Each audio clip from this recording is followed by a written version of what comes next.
വിചിന്തനം 2.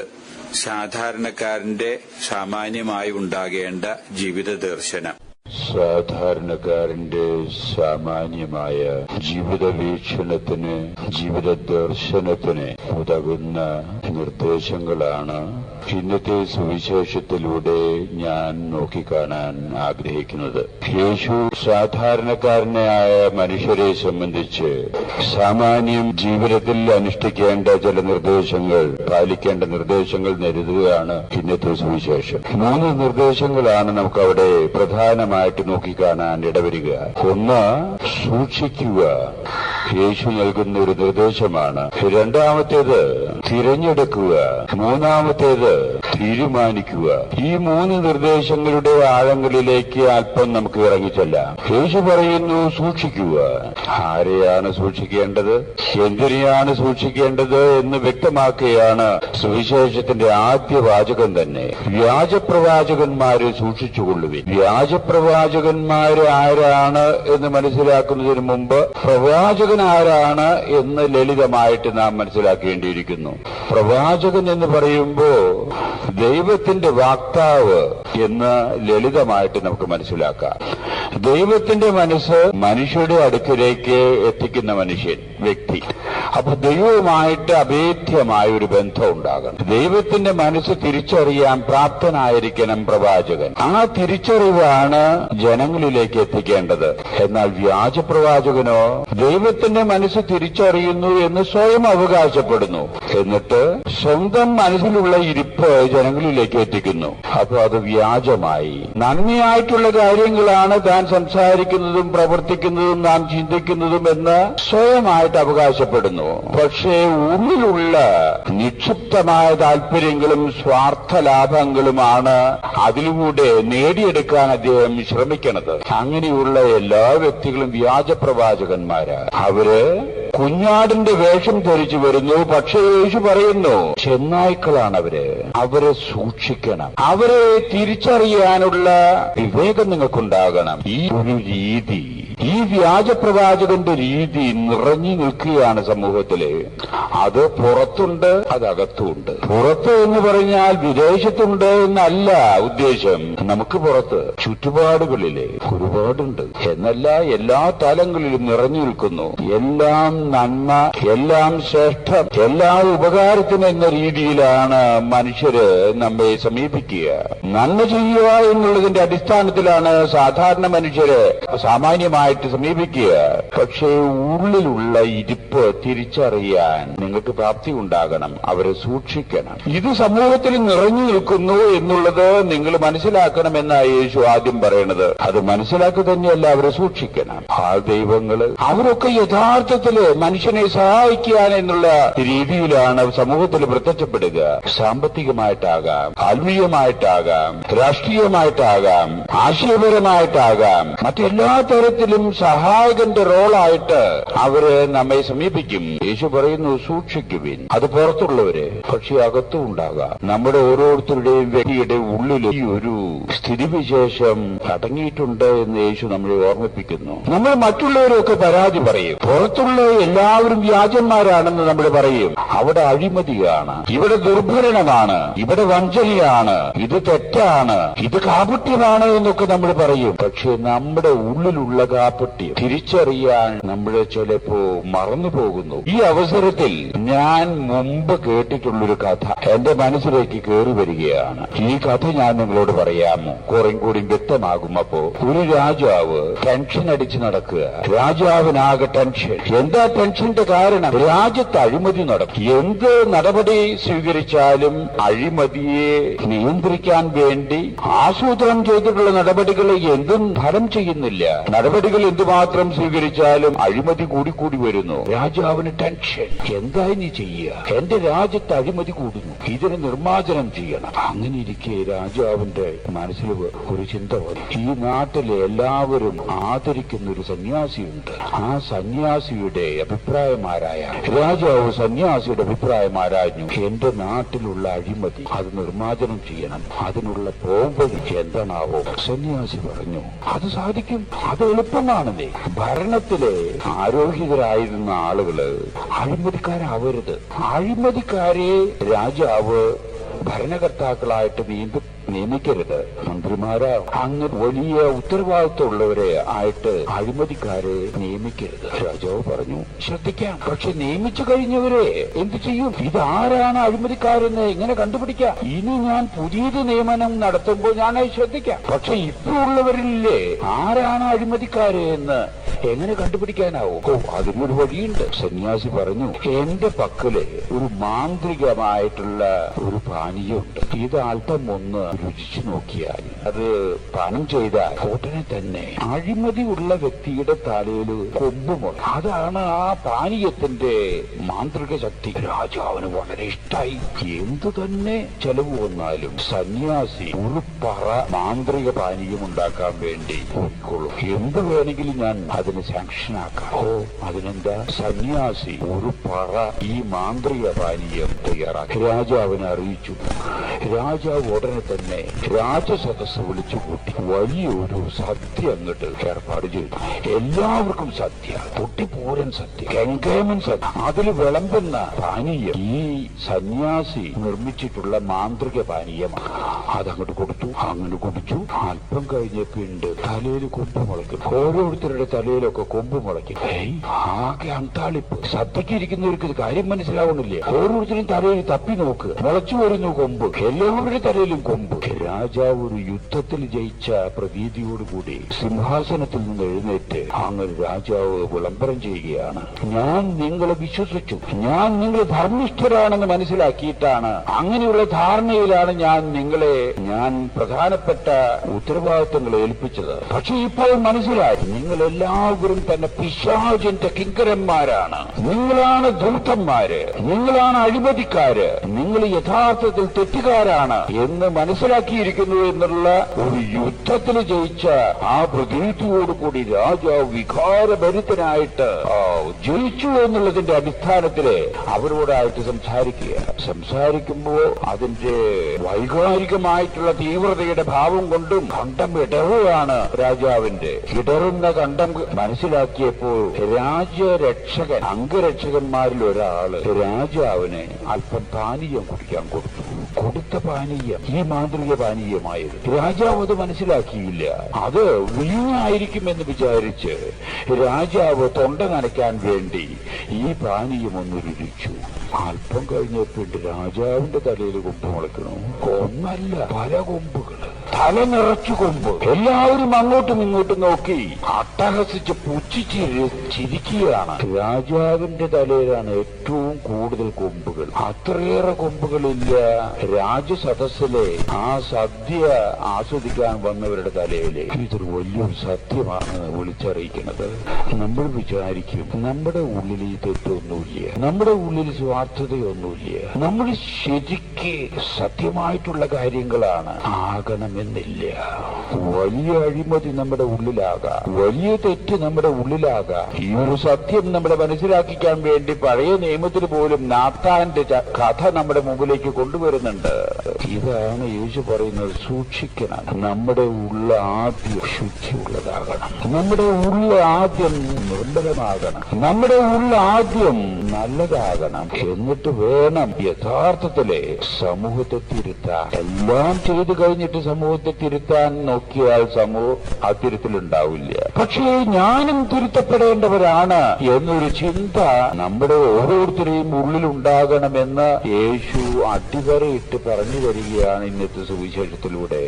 ഇതാണ് യേശു ഇന്നത്തെ സുവിശേഷത്തിലെ ആദ്യമായിട്ടും അധികമായിട്ടും നമ്മോടായിട്ട് നിർദ്ദേശിക്കുന്നത്. സൂക്ഷിച്ചുകൊള്ളുവിൻ, വ്യാജപ്രവാചകന്മാരെ സൂക്ഷിച്ചുകൊള്ളുവിൻ. പുറത്തുള്ള വ്യാജപ്രവാചകന്മാരെയും സൂക്ഷിക്കണം, അകത്തുള്ള വ്യാജപ്രവാചകന്മാരുടെ വിക്രിയകളും നമ്മൾ സൂക്ഷിക്കണം. മനസ്സ് ശുദ്ധമുണ്ടാകണം, നിർമ്മലമായിട്ടുള്ളൊരു മനസ്സുണ്ടാകണം. ചിന്ത യഥാർത്ഥത്തിലെ നല്ലതാകണം. രണ്ടാമത്തെ ചിന്ത യേശു നമുക്കായിട്ട് നൽകുന്നതാണ്, തിരിച്ചറിയണം. നിങ്ങൾ തിരിച്ചറിയണം. സത്യവും മിഥ്യവും തിരിച്ചറിയാനുള്ള പ്രാപ്തി നിങ്ങൾക്കുണ്ടാകണം. അവനത് പറഞ്ഞു, അവൾ ഇത് പറഞ്ഞു എന്ന് പറഞ്ഞിട്ട് ഞാൻ ഇത് ചെയ്തു എന്ന് പറയുന്ന ഒരു വ്യക്തിത്വം അല്ല യേശു തന്റെ അനുയായികളിൽ നിന്ന് പ്രതീക്ഷിക്കുന്നത്? തിരിച്ചറിയണം. സത്യമേത് മിഥ്യയേത് എന്ന് തിരിച്ചറിയണം.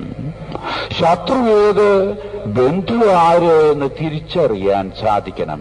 അതിനുള്ള പ്രാപ്തി നിങ്ങൾക്കുണ്ടാകണം. നല്ലതേത്, മോശമേത് എന്ന് തിരിച്ചറിയാനുള്ള പ്രാപ്തി നിങ്ങൾക്കുണ്ടാകണം. ഈ ജീവിതത്തിലെ ഈ പ്രാപ്തി നിങ്ങൾ സമ്പാദിച്ചെടുക്കണം. അതിനൊരു തരം വിവേകം എന്ന് പറയും. ഈ വിവേകം ജനിക്കുമ്പോൾ ഉണ്ടാകുന്നതല്ല, അത് വളർത്തിയെടുക്കണം, അത് ആലോചിച്ചെടുക്കണം, അത് ആലോചന ചോദിക്കണം, പഠിച്ചെടുക്കണം, അത് മനസ്സിലാക്കിയെടുക്കണം. വേഗമുണ്ടാകണം. നന്മയും തിന്മയും തമ്മിൽ തിരിച്ചറിയാൻ. മിന്നുന്നതൊക്കെ പൊന്നാണെന്ന് വിചാരിക്കരുത് മക്കളെ.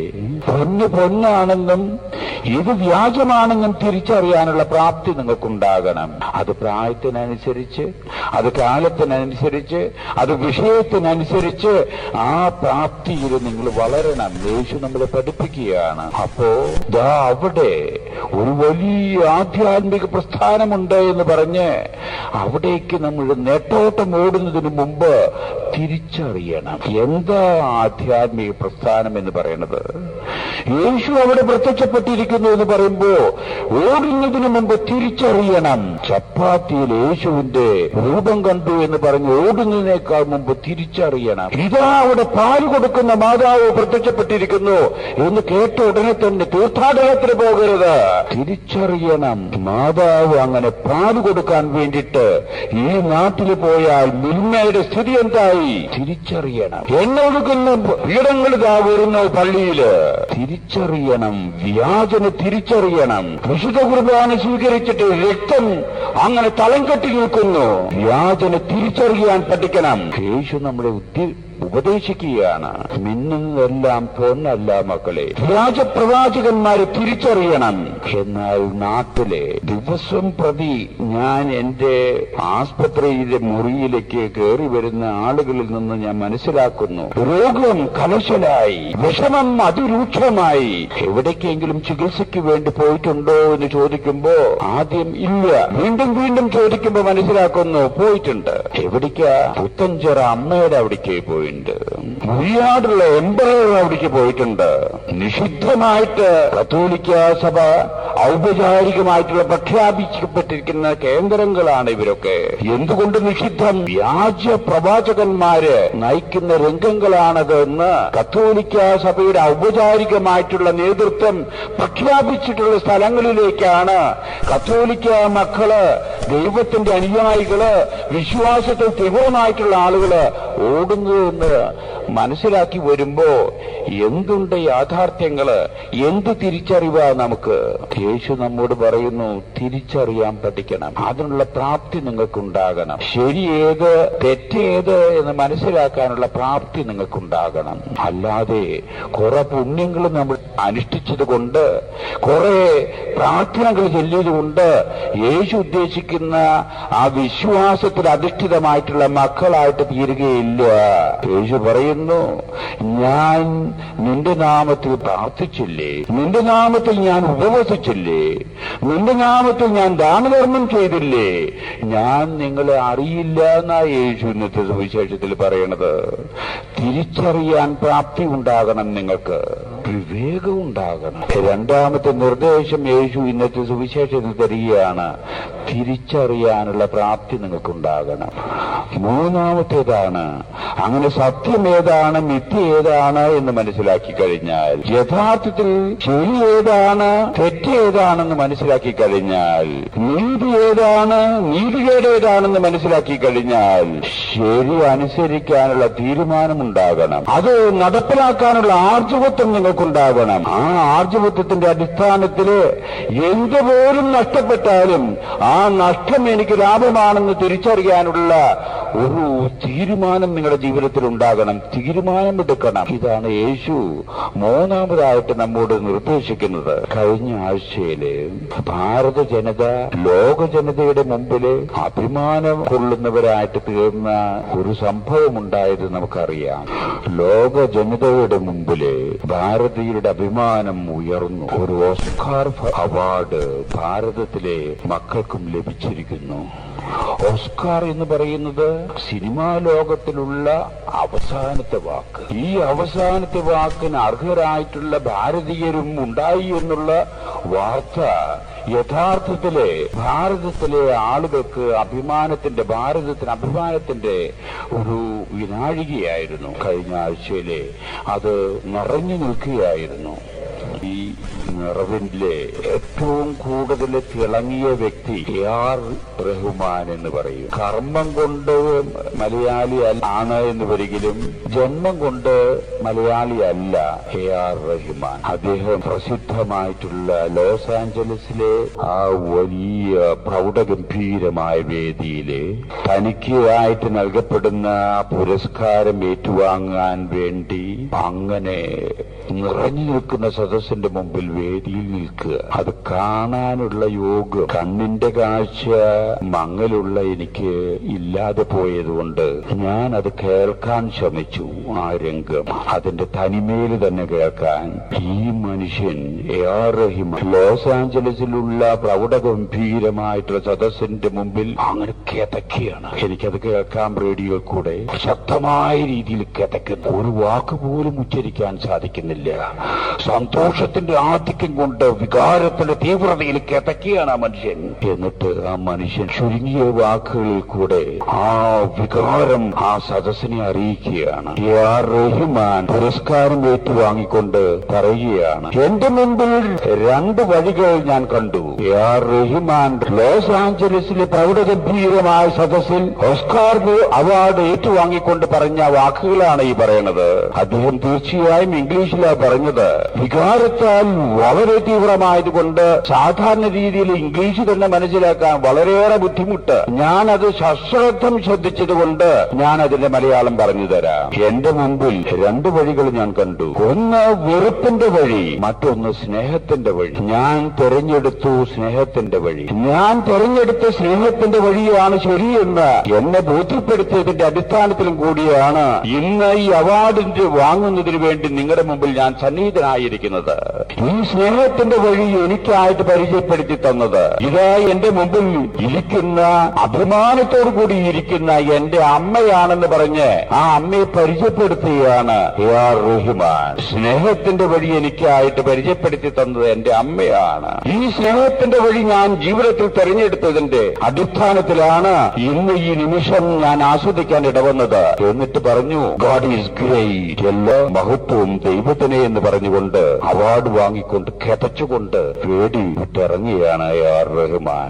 റഹ്മാൻ പിന്നീട് അഭിമുഖത്തിലായിട്ട് പറയുകയാണ്, ഞാൻ ചെറുപ്പത്തിൽ തന്നെ മനസ്സിലാക്കി സംഗീതത്തിൽ ശ്രേഷ്ഠമായിട്ടുള്ളത് എന്റെ ശ്രോതാക്കൾക്കായിട്ട് ഞാൻ നൽകണം. സംഗീതത്തിൽ വ്യാജമല്ല ഞാൻ കൊടുക്കേണ്ടത്, ശ്രേഷ്ഠമായിട്ടുള്ളത് നന്നായിട്ടുള്ളത് ഞാൻ കൊടുക്കണമെന്ന് ഞാൻ ചെറുപ്പത്തിലെ മനസ്സിലാക്കി. അതാണ് സ്നേഹത്തിന്റെ വഴി ഞാൻ തിരഞ്ഞെടുത്തു എന്ന് പറഞ്ഞതിന്റെ അടിസ്ഥാനത്തില്.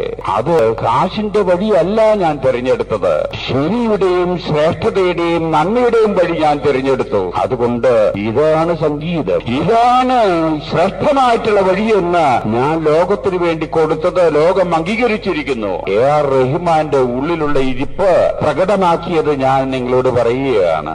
നല്ലത് ഏതാണെന്ന് മനസ്സിലാക്കി കഴിഞ്ഞാൽ അത് ജീവിതത്തിൽ അനുഭവിക്കാനും ആസ്വദിക്കാനും അത് മറ്റുള്ളവർക്കുമായിട്ട് പങ്കുവെക്കാനുള്ള തീരുമാനമെടുക്കണമെന്നാണ് യേശു ഇന്നത്തെ സുവിശേഷത്തിലെ നമ്മോട് ഓർമ്മിപ്പിക്കുന്നത്. പിന്നെ ആ തീരുമാനം വൈകിക്കരുത്. എന്ത് തന്നെ നഷ്ടം വന്നാലും ശരിയേതാണ്, നന്മയേതാണ്, സത്യമേതാണ്, ചെയ്യേണ്ടത് എന്താണെന്ന് മനസ്സിലാക്കി കഴിഞ്ഞാൽ അത് ചെയ്തിരിക്കണം. അതിനുള്ള ആർജവത്വം നിങ്ങൾക്കുണ്ടാകണം എന്ന് യേശു പറയുന്നു. ഇത് തീരുമാനമെടുക്കണം. രണ്ട് വഴികളുണ്ട്. യേശുവിന്റെ കാഴ്ചപ്പാടനുസരിച്ച് വീതി കുറഞ്ഞതും വീതി കൂടിയതും, റഹ്മാന്റെ കാഴ്ചപ്പാടനുസരിച്ച് വെറുപ്പിന്റെ വഴിയും സ്നേഹത്തിന്റെ വഴിയും. സത്യത്തിൽ പറഞ്ഞ രണ്ടും ഒരേ ആശയങ്ങൾ തന്നെ. യേശു പറഞ്ഞു, ഇടുങ്ങിയ പാത തിരഞ്ഞെടുക്കുന്നതാണ് നിങ്ങൾക്ക് നല്ലത്. അതിലുള്ള നന്മ നിങ്ങൾ കണ്ടെത്തിയാൽ പിന്നെ നെട്ടോട്ടം ഓടരുത്. ഇടുങ്ങിയ പാത നീതിയുടെ പാതയാണ്. ആ നീതിയുടെ പാത നിങ്ങളുടെ ജീവിതത്തിൽ അനുഷ്ഠിക്കേണ്ടി വരുമ്പോ പലതും നിങ്ങൾക്ക് ത്യജിക്കേണ്ടി വരുന്നേക്കാം. സത്യത്തിന്റെ പാത നിങ്ങൾക്ക് ജീവിതത്തിൽ അനുസരിക്കേണ്ടി വരുമ്പോ പല ലാഭങ്ങളും നിങ്ങൾക്ക് വേണ്ടെന്ന് വെക്കേണ്ടി ചെയ്യേണ്ടി വന്നേക്കാം, പക്ഷെ അത് മതിക്കരുത് എന്നൊരു സത്യം വളരെ വളരെ ആർജവത്തോടുകൂടി നമ്മോട് ഉപദേശിക്കുകയാണ് യേശുക്രിസ്തു ഇന്നത്തെ സുവിശേഷത്തിലൂടെ. ഇതാണ് നാം നോക്കിക്കാണേണ്ടത്. യേശു സാധാരണക്കാരനുള്ള സാമാന്യമായിട്ടുള്ള ജീവിത ദർശനമായിട്ട് നമ്മുടെ മുമ്പിൽ അവതരിപ്പിക്കുകയാണ്. സൂക്ഷിക്കണം, സൂക്ഷിക്കേണ്ടതിനെ, സൂക്ഷിക്കേണ്ടവരെ സൂക്ഷിക്കേണ്ട വിധത്തിൽ സൂക്ഷിക്കണം. തിരിച്ചറിയണം, തിരിച്ചറിയേണ്ടത് ശരിയേത് തെറ്റേത് എന്ന് തിരിച്ചറിയാൻ പഠിക്കണം. സത്യമേത് മിഥ്യേത് എന്ന് തിരിച്ചറിയാനുള്ള ഒരു മനസ്സ് നിങ്ങളുടെ ഉള്ളിൽ ഉണ്ടാകണം. അങ്ങനെ തിരിച്ചറിഞ്ഞു കഴിഞ്ഞാൽ തീരുമാനിക്കാനുള്ള പ്രാപ്തി നിങ്ങൾക്കുണ്ടാകണം. ആ പ്രാപ്തിയാണ് നിങ്ങളുടെ ജീവിതത്തിൽ വിജയത്തിലേക്ക് എത്തിക്കുക എന്നുള്ള സത്യം യേശു നമ്മളെ ഓർമ്മപ്പെടുത്തുന്നത്. നമുക്ക് ജീവിതത്തിലേക്ക് ഏറ്റുവാങ്ങാൻ നമുക്ക് ശ്രമിക്കാം.